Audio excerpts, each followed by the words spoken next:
ጤና ይስጥልኝ።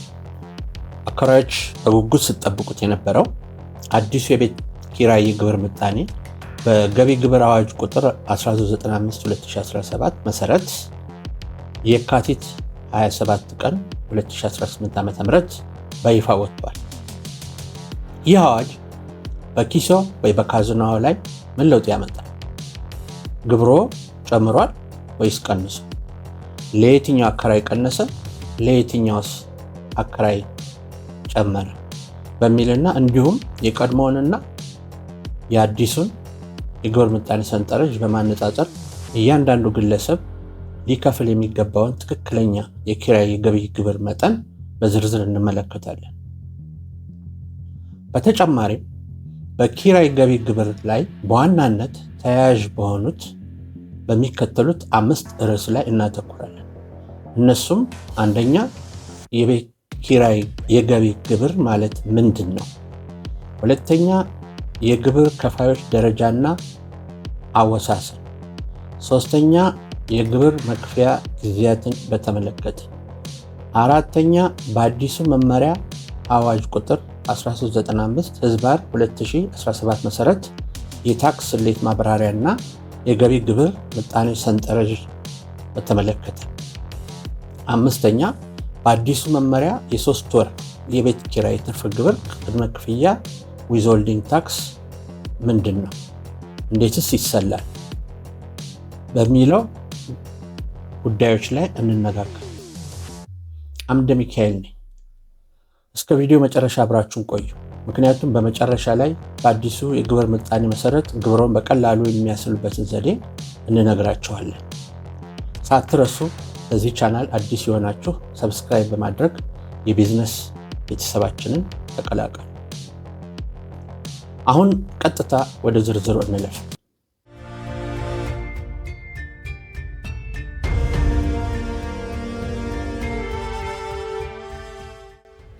በአዲሱ የቤት ኪራይ ግብር የአዋጁ ዳራና ወቅታዊ ሁኔታ የካቲት 27 ቀን 2018 ዓ.ም ይፋ በተደረገው የገቢ ግብር አዋጅ ላይ ማስተካከያ አድርጓል። መንግስትም ይህንን ያደረገውን ከቤት ኪራይ የሚገኘውን ገቢ ይበልጥ ፍትሐዊ በሆነ መንገድ ለመሰብሰብ እንደሆነ ይገልጻል። በተለይ በአሁኑ ሰዓት በሀገራችን ካለው የኑሮ ውድነት ጋር ተያይዞ ይህ የታክስ ማሻሻያ በአከራይና በግብር አስገቢ መስሪያ ቤት ባለው የታክስ ሂደት ግንኙነት ላይ የሚፈጥረው ስሜት ከፍተኛ ነው። አንደኛ፣ የቤት ኪራይ የገቢ ግብር ማለት ምንድን ነው? የቤት ኪራይ የገቢ ግብር ማለት ማንኛውም ግለሰብ ወይም ድርጅት የሚንቀሳቀስ እንደ መኪና ወይም የማይንቀሳቀስ እንደ ቤትና ህንፃ ንብረቱን በማከራየት ካገኘው ጠቅላላ ገቢ ላይ ለመንግስት የሚከፍለው የገንዘብ መጠን ነው። ይህ ግብር የሚሰላው አከራዩ ካገኘው ዓመታዊ የኪራይ ገቢ ላይ ተገቢ የሆኑ ወጪዎች ተቀንሰው በሚቀረው የተጣራ የአከራይ ገቢ ላይ ነው።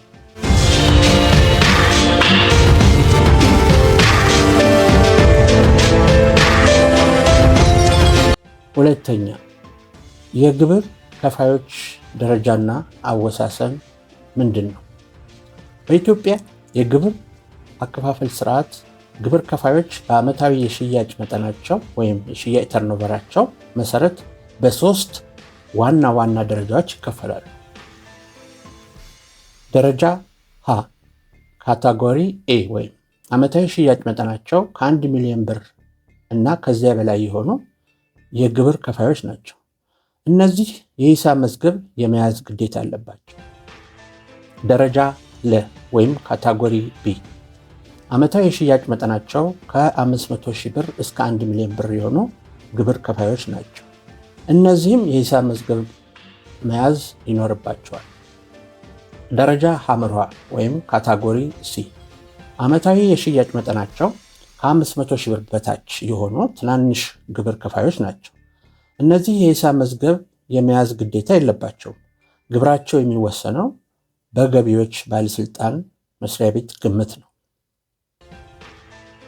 ለማሳሰብ ያህል ለቤት ኪራይ ግብር ግን ስሌቱ የሚሰራው በቀጥታ በሰንጠረዡ ባለው የገቢ መጠን ከ24,000 ብር እስከ 168,000 ብር በላይ በሆነ መሰረት ነው።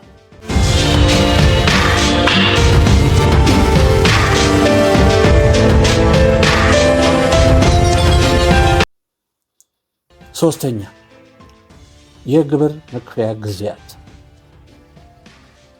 የቤት ኪራይ ግብር የሚከፈለው በየበጀቱ በዓመቱ ከሐምሌ 1 እስከ ሰኔ 30 ያለውን ገቢ መሰረት በማድረግ ሲሆን የመክፈያው ጊዜ እንደ ግብር ከፋዩ ደረጃ ይለያያል። ደረጃ ግብር ከፋዮች ከሐምሌ 1 እስከ መስከረም 30 ባሉት 3 ወራት ውስጥ ግብራቸውን እንዲከፍሉ ይጠበቃል።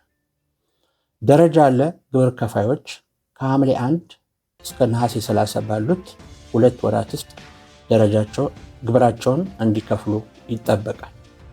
ደረጃ ሐ ግብር ከፋዮች ከሐምሌ 1 እስከ ሐምሌ 30 ባለው 1 ወር ውስጥ መክፈል አለባቸው።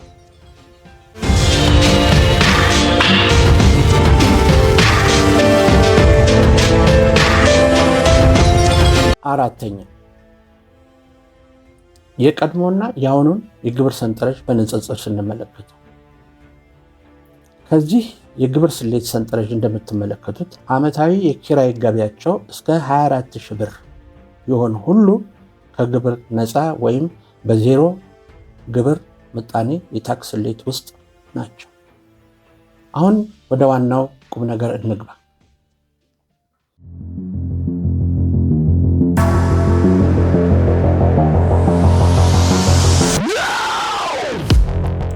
የካቲት 27 ቀን 2018 ዓ.ም የወጣው ይህ መመሪያ እርስዎ በዓመት ከሚያገኙት የኪራይ ገቢ ላይ ስንት መክፈል እንዳለቦት ወደፊት በዝርዝር እንመለከታለን።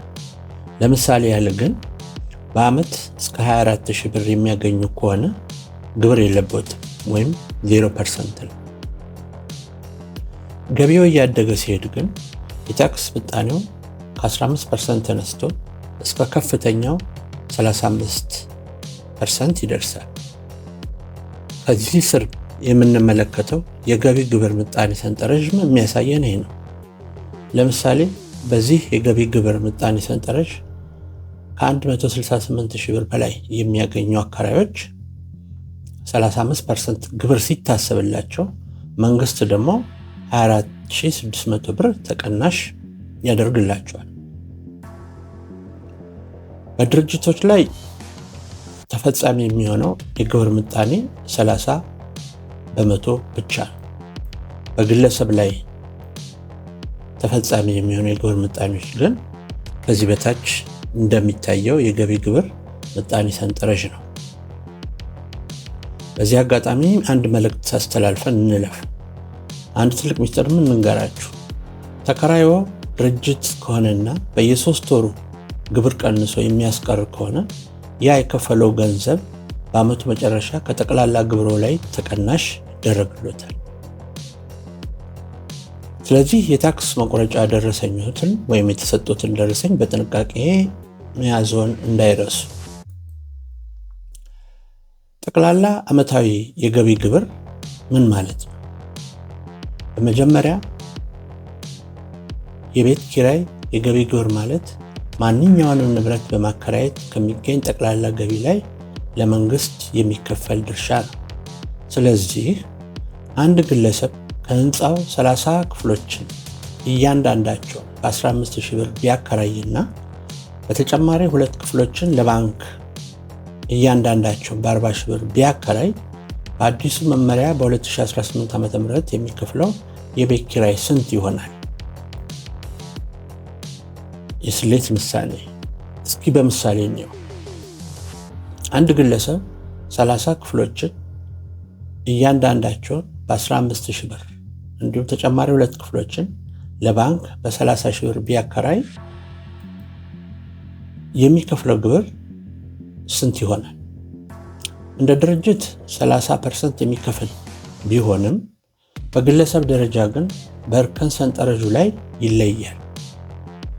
ገቢው እያደገ ሲሄድ ምጣኔው ከ15% ተነስቶ እስከ 35% ይደርሳል።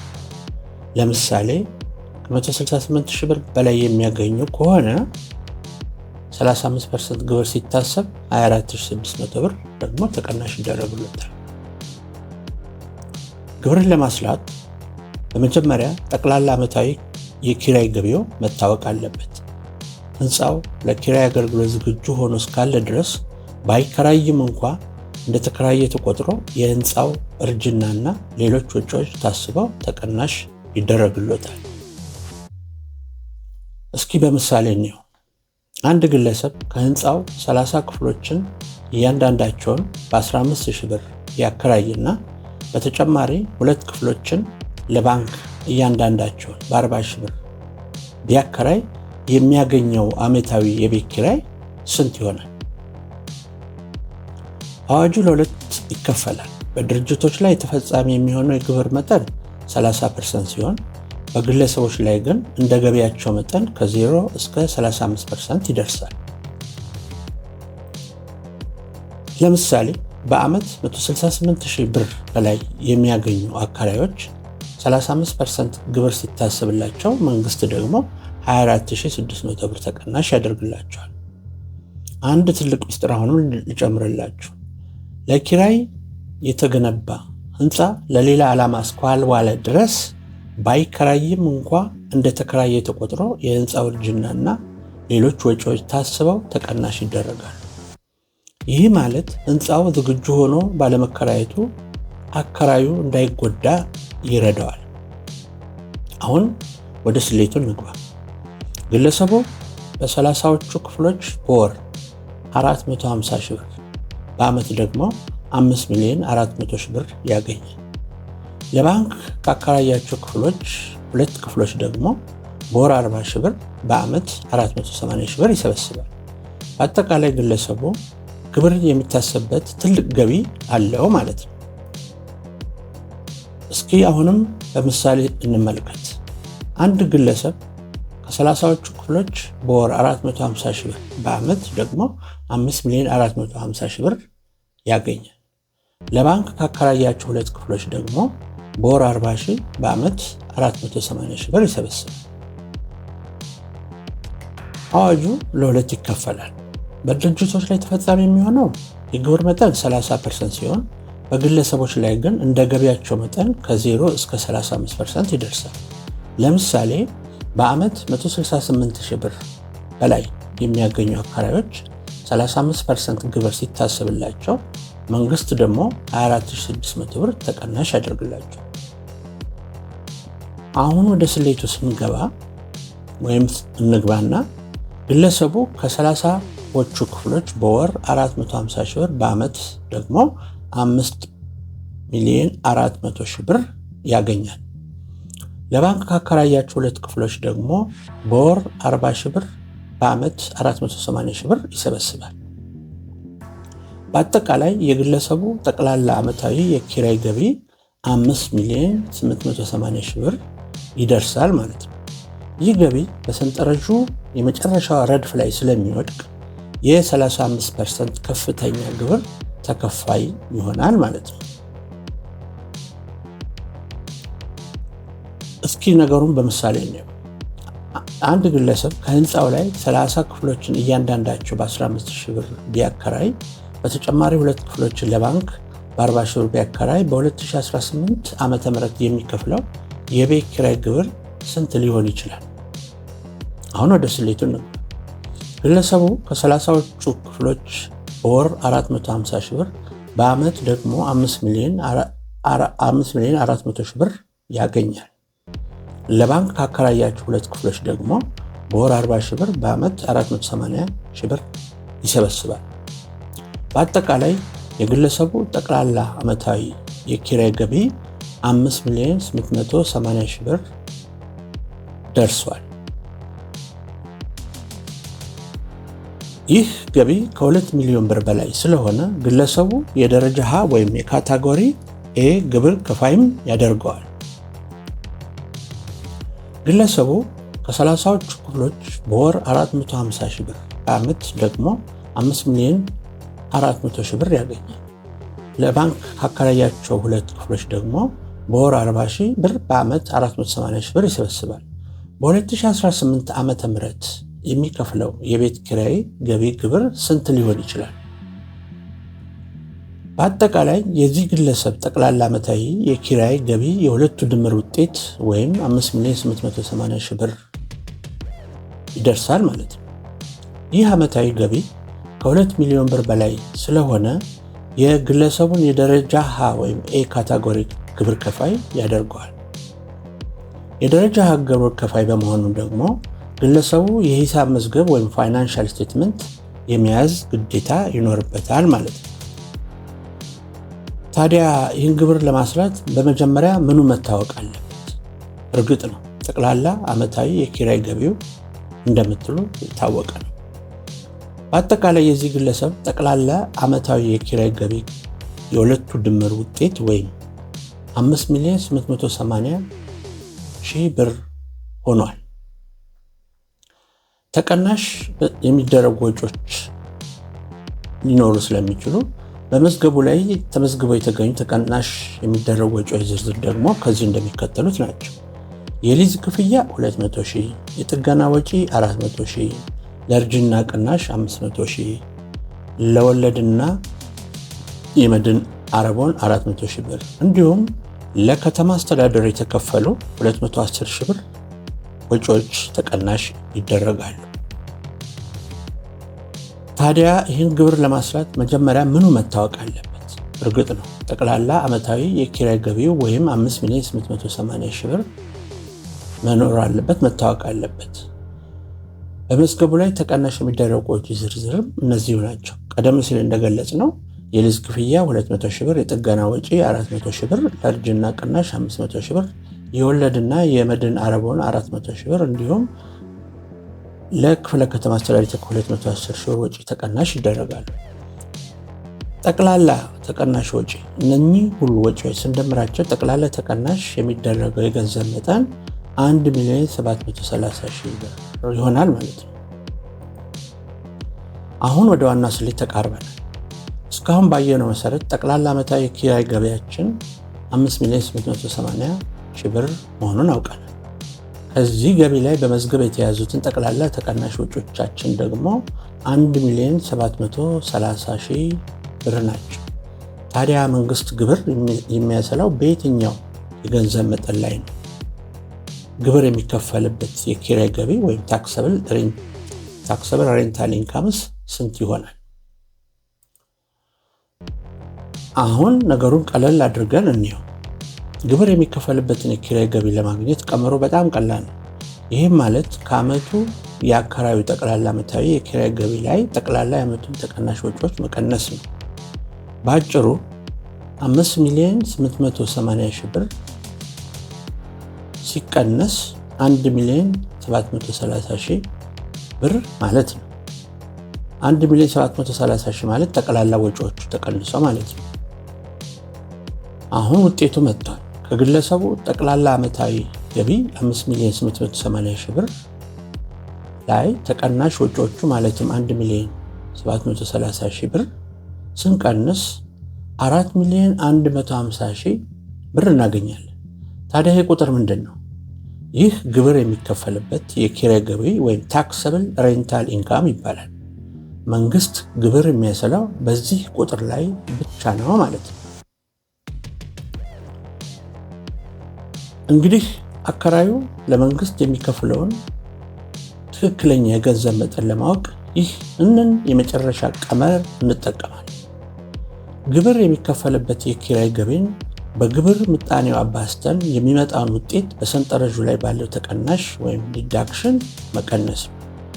በአጭሩ 4,150,000 ሲባዛ በ35% ሲቀነስ በ24,600 ማለት ነው። ይህ ከታች የምታዩት ግብር ስሌት የመጨረሻ እርከን ላይ የሚታየው ማለት ነው። እንግዲህ አከራዩ ለመንግስት የሚከፍለውን ትክክለኛ ገንዘብ መጠን ለማወቅ ይህንን የመጨረሻ ቀመር እንጠቀማለን። ግብር የሚከፈልበት የኪራይ ገቢን በግብር ምጣኔው አባዝተን የሚመጣውን ውጤት በሰንጠረዡ ላይ ባለው ተቀናሽ ወይም ዲዳክሽን መቀነስ ነው። በአጭሩ 4,150,000 ሲባዛ 35% ሲቀነስ 24,600 ብር ማለት ነው። እንግዲህ ውጤቱ ይፋ ሆኗል። አሁን በያዝነው ምሳሌ መሰረት አከራዩ ግብር የሚከፍልበት 4,150,000 ብር ገቢ ያለው ማለት ነው። ይህ ቁጥር በ35 አባዝተን 24,600 ብር ተቀናሽ ስናደርግ ግለሰቡ በዓመቱ መጨረሻ ለመንግስት የሚከፍለው ጠቅላላ የቤት ኪራይ ገቢ ግብር 1,427,900 ብር ይሆናል ማለት ነው። እንግዲህ በሰንጠረዡ መሰረት ግለሰቡ ግብር የሚከፈልበት ገቢው 4,150,000 ብር በመሆኑ ከፍተኛው የ35% ግብር ተከፋይ ረድፍ ላይ ማረፉን አይተናል። አሁን የመጨረሻ ውጤት ላይ ደርሰናል።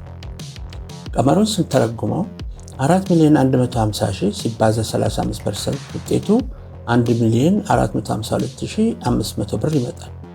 ከዚህ ላይ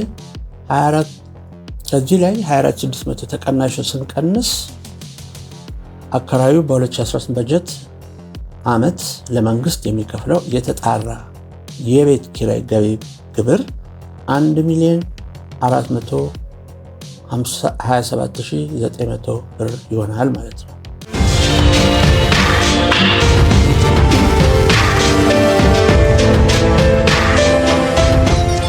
አምስተኛ፣ በአዲሱ መመሪያ የ3 ወር የቤት ኪራይ የትርፍ ግብር ቅድመ ክፍያ ወይም ዊዝሆልዲንግ ታክስ ምንድን ነው?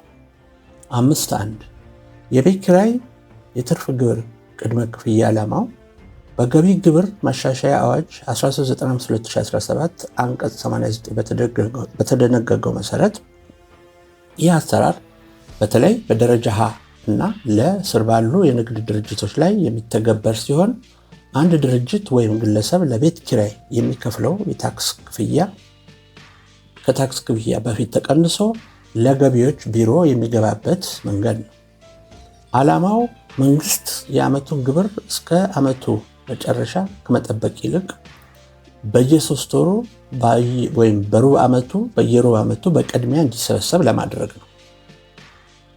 ማን ይከፍላል ለሚለው ተከራዩ ድርጅት ከሆነ ለአከራዩ ከሚከፍለው ኪራይ ላይ ግብሩን ቀንሶ ለገቢዎች ቢሮ ይሰበስባል። ለአከራዩ ደግሞ የታክስ መክፈያ ደረሰኝ ይሰጠዋል። ስለ ግብር አከፋፈል ሁኔታ ስናይ ግብር ከፋዩ መክፈል የሚገባውን ግብር በየ3 ወሩ በመቁጠር በ5 የሥራ ቀናት ውስጥ በቅድሚያ ክፍያ መፈጸም ይኖርበታል። በመጨረሻም የሂሳብ ሪፖርት በሚያቀርብበት ወር መጨረሻ ላይ የቀረው ሂሳብን አወራርዶ ይከፍላል ማለት ነው። የደረጃ ሀ ግብር ከፋዮች ቀደም ባለው ዓመት ከከፈሉት ግብር 25% የሚሆነውን በየ3 ወሩ በመቁጠር በ5 የሥራ ቀናት ውስጥ ቅድሚያ ክፍያ ይፈጽማሉ። የደረጃ ለ ግብር ከፋዮች የሂሳብ ሪፖርት በሚያቀርቡበት ወር መጨረሻ ላይ በሂሳብ ሪፖርቱ መሰረት ሊከፍሉ ከሚገባው ግብር ላይ በየ3 ወር የከፈሉት ገንዘብ ተቀንሶ የተቀረውን ሂሳብ አወራርደው ይከፍላሉ ማለት ነው። የአከፋፈል ሁኔታውን ስንመለከት የደረጃ ሀ ግብር ከፋዮች ቀደም ባለው ዓመት ከከፈሉት ግብር 25% የሚሆነውን በየ3 ወሩ በ3 ዙር ቅድሚያ ክፍያ ይፈጽማሉ። ለምሳሌ ለሰኔ 30 2017 ዓ.ም 800,000 ብር የከፈለ ግለሰብ በየ3 ወሩ 200,000 ብር ቅድሚያ ይከፍላል። በመጨረሻም የሂሳብ ሪፖርት በሚያቀርብበት ወር ላይ የቀረውን ሂሳብ አወራርዶ ይከፍላል። የደረጃ ሀ ግብር ከፋዮች ቀደም ባለው ዓመት ከከፈሉት ግብር 25% የሚሆነውን በየ3 ወሩ በ3 ዙር የቅድሚያ ክፍያ ይፈጽማሉ። ለምሳሌ በ2017 ዓ.ም 800,000 ብር የከፈለ ሰው በየ3 ወሩ 200,000 ብር ቅድሚያ ክፍያ ይከፍላል። ይህም በ3 ዙር በአጠቃላይ 600,000 ብር ይሆናል። በመጨረሻም የሂሳብ ሪፖርት በሚያቀርብበት ወር ላይ የቀረውን ሂሳብ አወራርዶ ይከፍላል ማለት ነው። የደረጃ ሀ ግብር ከፋዮች ቀደም ባለው ዓመት ከከፈሉት ግብር 25% የሚሆነውን በየ3 ወር በ3 ዙር ቅድሚያ ይፈጽማሉ። ለምሳሌ በ2017 ዓ.ም 800,000 ብር የከፈለ ሰው በየ3 ወሩ 200,000 ብር ቅድሚያ ይከፍላል። ይህም በየ3 ወር ዙር በአጠቃላይ 600,000 ብር ቅድሚያ ክፍያ ይሆናል ማለት ነው። በመጨረሻም በአራተኛው ዙር ወይም በዓመቱ መጨረሻ የሂሳብ ሪፖርት በሚቀርብበት ወር ላይ ከሚያሳውቀው ከጠቅላላው ክፍያው 1,427,900 ላይ ያስያዘውን ብር 600,000 ተቀንሶ ቀሪው ብር 827,900 አወራርዶ ይከፍላል ማለት ነው።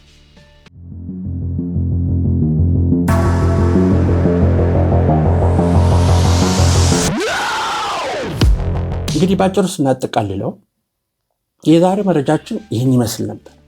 አዲሱ የቤት ኪራይ ግብር አዋጅ አከራዮችን በገበያቸው ልክ እንዲከፍሉ የሚያደርግ ቢሆንም ወደፊት በገበያው ላይ የሚፈጥረውን ተጽዕኖ ግን አብረን የምናየው ይሆናል። ነገር ግን ግብሮን በጊዜው ባለመክፈል ከሚመጣ ቅጣትና ወለድ ራስዎን ይጠብቁ። እናንተስ በዚህ አዲስ የታክስ ምጣኔ ላይ ምን አስተያየት አላችሁ? የኪራይ ገቢ ግብር ጨምሯል ወይስ የቤት ኪራይ ሊጨምር ይችላል ብላችሁ ታስባላችሁ? ሐሳባችሁን ኮሜንት ላይ አስፍሩልኝ። ቪዲዮን ከወደዳችሁት ላይክ እና ሼር ማድረጋችሁን አትርሱ። በሚቀጥለው ቪዲዮ በሌላ ዝግጅት እስክንገናኝ ድረስ በሰላም ቆዩ። እናመሰግናለን።